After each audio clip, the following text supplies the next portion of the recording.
안녕하세요. 양주육정의 백호 부동산입니다. 오늘은 분양권 거래에 대해서 전반적으로 어떻게 거래가 되는지, 그리고 절차는 어떻게 되는지, 그리고 또 명의 이전을 할 때 어떻게 이제 필요한 서류가 뭔지, 그리고 분양권을 처분을 했을 시 이제 양도소득세가 어떻게 나오는지 한번 간단히 설명해 드리려고 오늘 한번 영상 한번 제작해 봤어요. 네. 처음으로 한번 넘어가 볼게요. 분양권은 어떻게 거래하죠? 이게 제 이제 메인 타이틀인데요.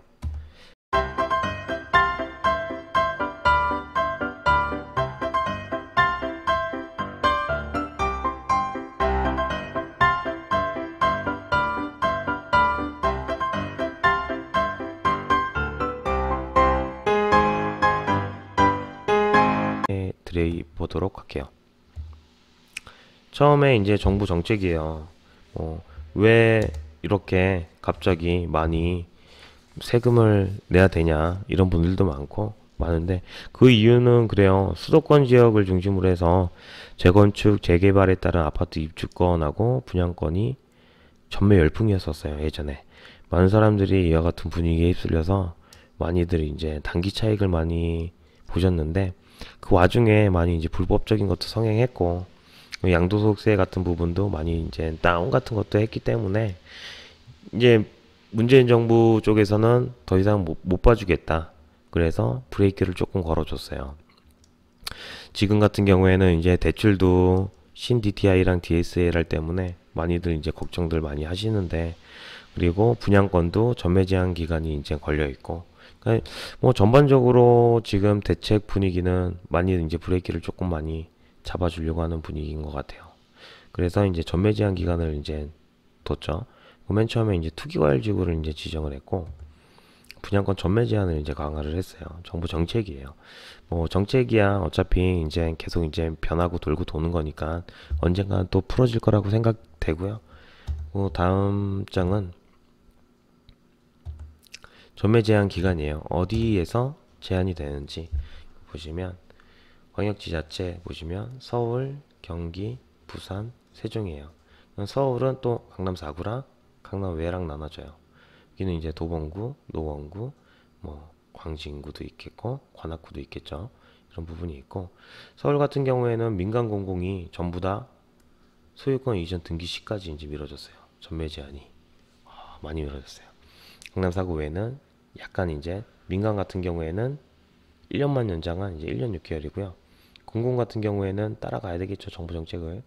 소유권 이제 이전 등기 시. 그리고 이제 경기도 지역으로 오면 과천, 성남이 있어요. 과천 같은 경우에도 전부 다 소유권 이전 등기시로 미뤄졌어요. 성남시는 민간 같은 경우에는 1년 미뤄진 1년 6개월 이후에 전매가 가능하고요. 공공 같은 경우에는 소유권 이전 등기시. 네. 공공은 대부분 이제 정책에 따라가신다고 보시면 돼요. 하남, 고양시, 화성, 동탄 2의 하나입니다. 그리고 남양주시까지 전부 다 소유권 이전 등기시에 됐어요. 부산광역시, 세종특별시 소유권 이전 등기시고, 부산광역시는 뭐 아직 뭐 변동사항이 없는 것 같아요. 그리고 1순위도 이제 제한을 했어요. 청약을 하실 때 1순위가 있고 2순위가 있는데 1순위에서 완판이 되면 2순위까지 안 가죠. 네. 근데 1순위를 제한을 걸어둔 거예요. 조정 대상 지역에 있는 청약시. 이거 잘 보셔야 돼요. 조정 대상 지역에 있는 청약시. 이제 1순위에서 제외가 됩니다. 첫 번째가 세대주가 아닌 자. 그러니까 세대주가 아닌 자는 1순위를 할 수가 없어요. 그리고 5년 이내에 다른 주택에 당첨된 자의 세대에 속한 자도 안 돼. 그리고 2주택 이상 소유의 세대에 속한 자 너도 안 돼. 이렇게 이제 제한을 걸어놓고 있어요. 그리고 재당첨에 대한 이제 또 제한을 또 하나 걸어놨어요. 그러니까 탄탄하죠. 이게 제한되는 게 조정 대상 지역의 이제 주택 및 당첨된 세대에 속한 자를 재당첨 제한 주택과 재당첨 제한 대상자에 이제 포함하기로 했대요. 네. 제한 기간은 8호 이하 청약 시 과밀 억지권역에선 5년, 그 외 지역에선 3년, 8호 제곱미터 초과 청약 시 당첨자 3년, 그 외 지역은 이제 1년이라고 하네요. 제 당첨 제한 기간을. 뭐 이렇게 전매 제한 기간을 확실히 이렇게 둔 이유는 부동산 이제 정책에 따라서 많이 이제 억제를 하려고 해요. 그러다 보니까 이제 가장 많이 핫한 지역 이렇게 이제 선정을 해서 지금 이제 묶어놓은 것 같아요. 이런 부분이 사실 지방에까지 많은 여파를 미쳐요.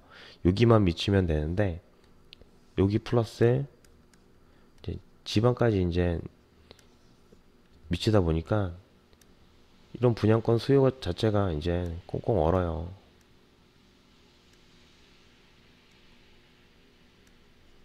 그래서 분위기를 매스컴이나 신문, 인터넷 이런 분위기를 무시를 못 하거든요. 뭐 일단 지역은 이렇게만 나눠진 거니까 지방은 상관없어요, 사실. 이렇게 되고요. 그리고 분양권이란 무엇인지 이제 정부 정책에 대해서 한번 말씀드렸으니까 분양권이 뭔지 이거에 대해서 한번 이야기해 볼게요.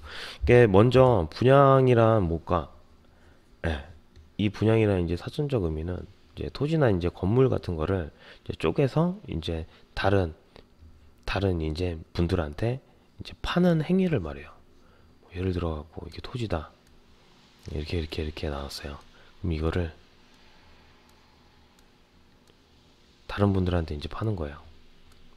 이런 거를 이제 분양이라고 해요. 그러면은 저희는 이제 분양권에 대해서 이제 알고 싶잖아요. 이 분양권이 뭐냐면 이제 사업계획 승인을 받은 건설한 이제 주택에 대해 청약을 하거나 청약을 하죠. 뭐 예를 들어 갖고 뭐 A 건설이다. 그러면 막 여러 사람들이 이제 이 아파트 좋아 그러면서 막 청약을 해요. 막 계약까지 됐어요. 계약까지 막 이루어졌어요. 그러면 이 분양권이라는 거예요. 분양권. 이제 분양권 이제 계약서인데 내가 몇 동에 몇 호 그리고 A 타입에 계약을 했다. 아직 아파트들은 눈에 보이지는 않지만 내가 몇 동 몇 호 A 타입 뭐 이런 것까지 다 이제 정해져 있는 게 이제 분양권이에요. 이거는 이제 전매 제한 기간이 끝나면 예를 들어 갖고 이제 1년이라고 할게요. 그러면 이 입주할 시점까지 이 기간에서는 전매가 가능하겠죠. 그러니까 분양권에 대한 권리를 갖는 거예요. 이 수부장자는. 그래서 이제 매수자가 나타나면 뭐 값이 이제 좋게 프리미엄을 붙여갖고 이제 팔 수도 있고 아니면 뭐 무피로도 팔 수도 있고요. 분양권에 대해서 한번 말씀드렸고요. 그러면 이제 분양권을 전매를 할 때 명의 변경할 때 필요한 서류가 있어요. 그러니까 매도인은 이제 파는 사람이겠죠. 파는 사람. 매수인은 사는 사람. 네. 매도인은 분양계약서 원본이 필요해요. 사본 안 돼요. 원본입니다. 그리고 분양권 매매 계약서가 필요하겠죠. 매수가 만나서 계약이 이루어졌을 때 이 계약서를 말하고요. 이 실거래 신고 필증 같은 경우에는 부동산에서 보통 공인인증서로 시청에다가 등록을 합니다. 등록을 하게 되면은 신고 필증이라고 나와요. 이 서류를 말하는 거고요. 이 중도금 대출 승계 확인서는 내가 이제 은행에 가서 매수가 만나서 내가 이 사람한테 B라는 사람한테 승계를 해줬다. 이런 이제 확인서예요. 그런 게 이제 필요하려면 인감도장 필요하고요. 신분증, 등본, 매도용 인감증명이 필요한데 이 매도용 인감증명서는 매수자의 인적사항이 필요해요. 매수자 인적사항. 그냥 일반용으로 띄시면 안 돼요. 절대 안 돼요. 일반용은 안 받아들여요. 그러니까 매수자 인적사항을 꼭 넣으시기를 바랍니다.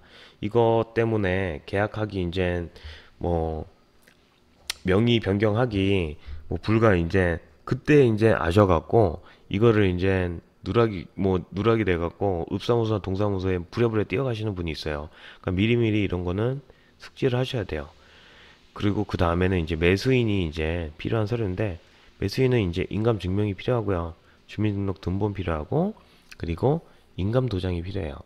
뭐 신분증, 은행 대출 채무 승계 확인서 내가 이 A라는 사람한테 잘 받았다 이거고, 소득자료 및 재직증명서, 뭐 근로자 원천징수도 필요하고, 은행마다 이런 건 요구하는 사항이 다르니까 그때 이제 은행에 가고 한번 확인해 보면 될 것 같아요. 분양권 전매하는 이제 절차에 대해서 한번 말씀드릴게요. 전매 절차 어떻게 진행이 되는지. 맨 처음 분양권 매매 계약서를 작성해요.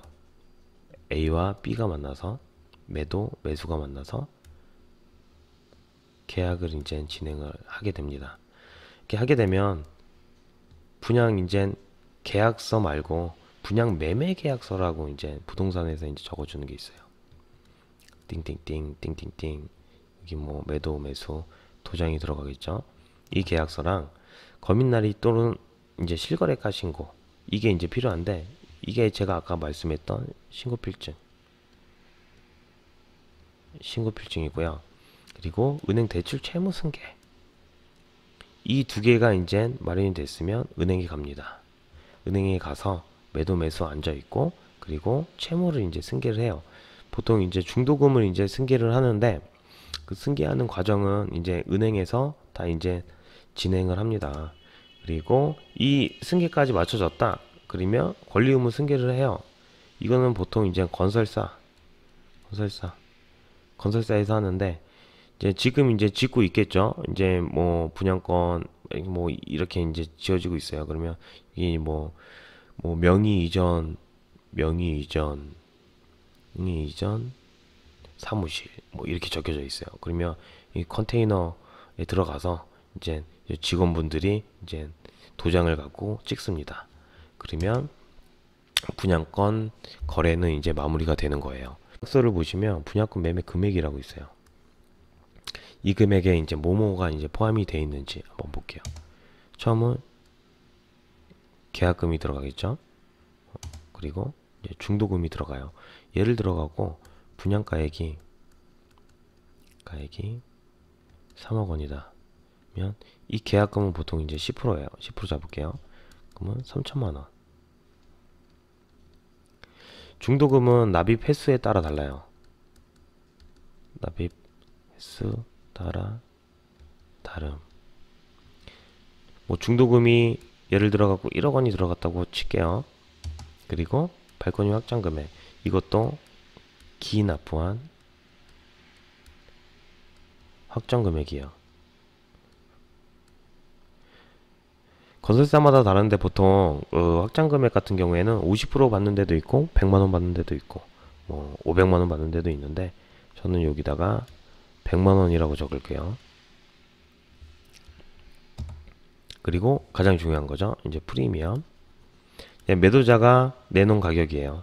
뭐 이제 예를 들어 갖고 P가 3천만 원이 붙었다 쳤을 때, 기타 비용 같은 경우에는 이제 옵션 사항이에요.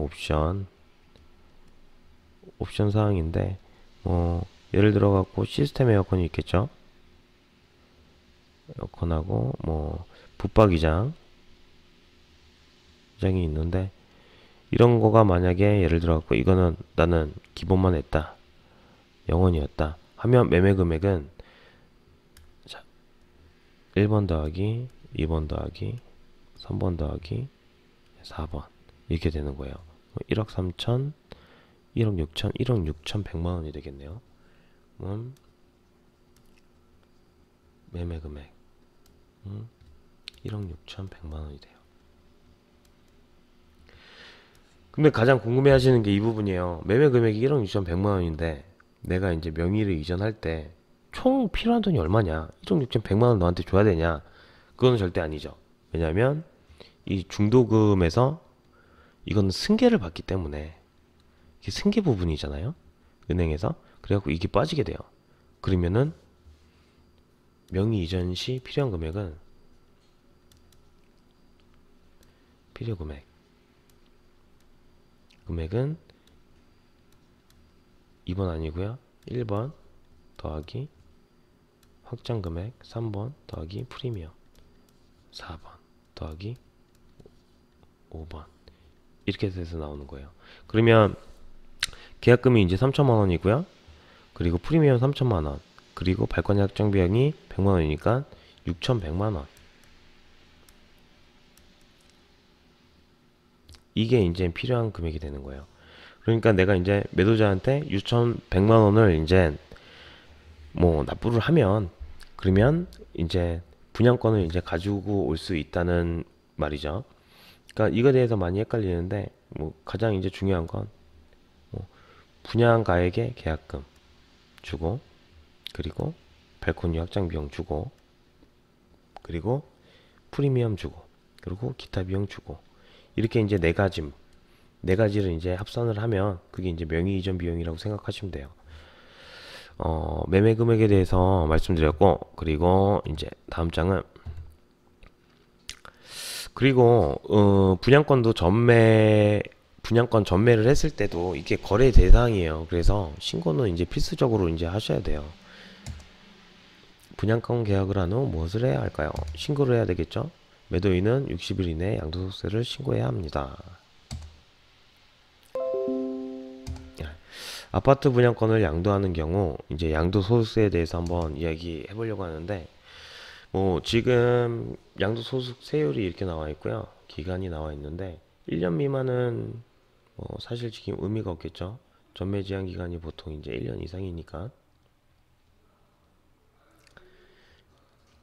1년 이상이니까 1년 이상일 때 이제 50%를 내셔야 되고, 1년 이상이고 2년 미만 때 내가 이제 분양권을 팔겠다, 이제 B라는 사람한테, 그러면 양도 차익에 대해서 이제 40%를 내셔야 돼요. 근데 2년 이상 내가 이제 최초 계약일로부터 2년을 갖고 있었다, 2년을 보유를 했다 하면 차익에 맞게끔 이렇게 6에서 이제 42% 초과 누기세율이 적용되는데, 그 이제 과표는 이제 이렇게 나와요. 1200만 원 이하다 그러면 6%, 4,600만 원 이하다 그러면 15%인데 누진이 공제가 돼요. 예. 뭐 이 표는 이렇고, 제가 뭐 간단히 예를 들면 뭐 4천만 원이 이제 만약에 차익이 났다. 4천만 원 양도 차익이다. 그러면 어느 구간에 있냐면 4,600만 원 이하 구간에 있겠죠. 그러면 15%예요, 세율이. 그러면 여기다가 15% 곱해줍니다. 그러면 600만 원이 되겠죠. 600만 원에서 빼기 108만 원을 하시는 거예요. 그러면 이 가격이 나오죠. 예. 이렇게 계산을 하시는 거예요. 근데 이 거에서 또 지방세를 또 내셔야 돼요. 이제 10%가 이제 추가가 돼요. 10%. 이 금액에서 곱하기 10% 하시게 되면 더해 갖고 내시게 되는 거예요. 그러니까 산출세액에서 10%가 이제 추가 가산됩니다. 이게 뭐 이제 쉽게는 뭐 이거는 사실 55%라고 생각하시면 되고요. 이거는 44%라고 생각하시면 돼요. 네. 이렇게 쉽게 이제 계산이 되는데, 제가 한 가지 말씀을 안 드린 게 있는데, 이제 기본 공제에 대해서 이제 말씀을 안 드렸어요. 기본 공제는 250만 원인데 1년에 1회예요. 이것도 많이 헷갈리시는 분도 있어요. 그러니까 예를 들어 갖고 내가 1월 달에 부동산을 하나 처분해 갖고 기본공제 250만 원의 혜택을 받았다. 혜택 받았으면 예를 들어 갖고 이제 7월 달에 또 이제 하나를 이제 매도를 하려고 그래요. 그러면 250만 원에 대한 기본공제는 못 받아요. 왜냐면 1년에 1회만 되니까. 예. 이 250만 원은 만약에 이제 기본공제가 된다고 하면 4,500만 원 빼기 250만 원이 양도 차익이 되는 거예요. 거기에서 곱하기 이제 15%를 하면 600만 원보다 조금 덜 나오겠죠. 거기다가 또 이제 마이너스 108만 원으로 하게 되면 이제 양도 이제 소득세가 나오게 됩니다. 양도 소득세를 구하는 게 많이 어렵지는 않아요. 그러니까 맨 처음에 기간이 이제 얼마인지, 그리고 그 기간에 맞게끔 이제 양도소득세율은 얼마인지 먼저 이제 알아보시고, 그리고 거기에서 뭐 누진공제가 있으면 그거 빼주시고, 그리고 산출세액에서 이제 10%가 이제 지방세가 이제 가산된다는 거. 이것까지만 아시면 양도소득세 구하는 거는 딱히 어려울 거는 없을 거라고 봅니다. 네. 그리고 그 다음에는 네. 이것으로 분양권 거래에 대해서 말씀드렸는데 다음 시간에는 제가 한번 직접 엑셀을 한번 만들어 볼게요. 제 블로그에는 있는데 엑셀로 해갖고 직접 계산하는 방법에 대해서 말씀을 한번 드릴게요. 그러니까 오늘 대략적으로 간단하게 이제 설명을 해드렸는데 더 궁금하신 사항 있으면 전화 주시고 문의해 주세요. 제가 여기서 사무실에서 친절하게 뭐 알려드리고, 그리고 요즘 양주 옥정 2편한 2차랑 3차가 지금 분양권 거래를 해요. 많이들 하시는데 거기에 대해서 또 이제 궁금하신 사항 같은 거 있으면 전화 주시고 뭐 친절하게 상담해 드릴 테니까 뭐 전화 주세요. 양주 옥정 신도시 백호부동산 소장 민경선이었습니다. 감사합니다. 안녕.